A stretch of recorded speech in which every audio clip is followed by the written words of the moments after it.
Okay, so this video will cover numbers 3 and 4, which are the division of the negative radicals. So remember how we did this is first thing you want to do is get your I out. So you're going to change it to I radical 80 over I radical 16. And then your i's will cancel. So now we simplify our radicals. So we think 80. What perfect square? 8 times 10 equals 80, but those are still not perfect squares. So then you go to, and you can even kind of jot it down, 8 times 10, and then those factors would be 4 times 2 times 5 times 10. So you could do 4 is a perfect square, but you want the biggest perfect square. Well, you have these two 2's as well.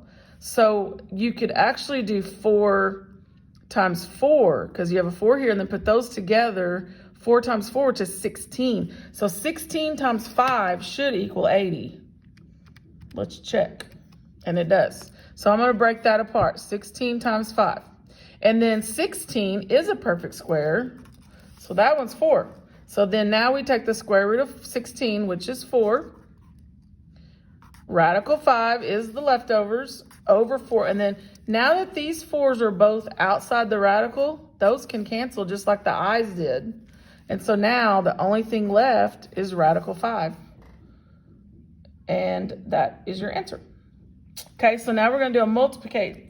There's 2 problems in these. The first one's division, the second one's multiplication. So what you're going to do is first pull the i's out. So you're going to have I radical 8, I radical 2. Then what you can do is then put these together. That's going to be I squared and then radical 16. And then see what you've done? You've got a perfect square. And then don't forget, we've done this a lot now. I squared equals -1, and then that's going to equal 4. So then -1 times 4, -4. So that's number 3. Number 4. Number 4 is the same type of problem. This time they did the multiplication first. So we're going to do negative square root of 18 times 2. Now this time you don't have a negative here. Still going to pull the I out of this one. And so then what we have here is this one's not going to have an I squared. It's just going to be I. And then you can do 18 times 2. Put those together. 36. And then look, perfect square. 6I.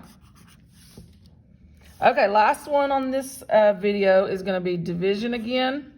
So -32 over 8. And again, you don't have a negative, so you don't have to worry about an I there. So this one, we're going to pull an I out. 32, radical 8. And then what you could do here that we didn't do in the last one, but you could, is these two can divide because they're both under the radical.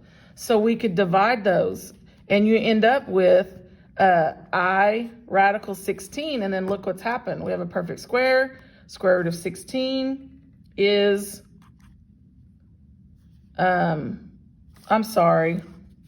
No, that's right, 32. Yeah, I divided that wrong. 32 divided by 8. Sorry about that. Not 16, 4. I divided 32 by 2. This is 4. Sorry about that.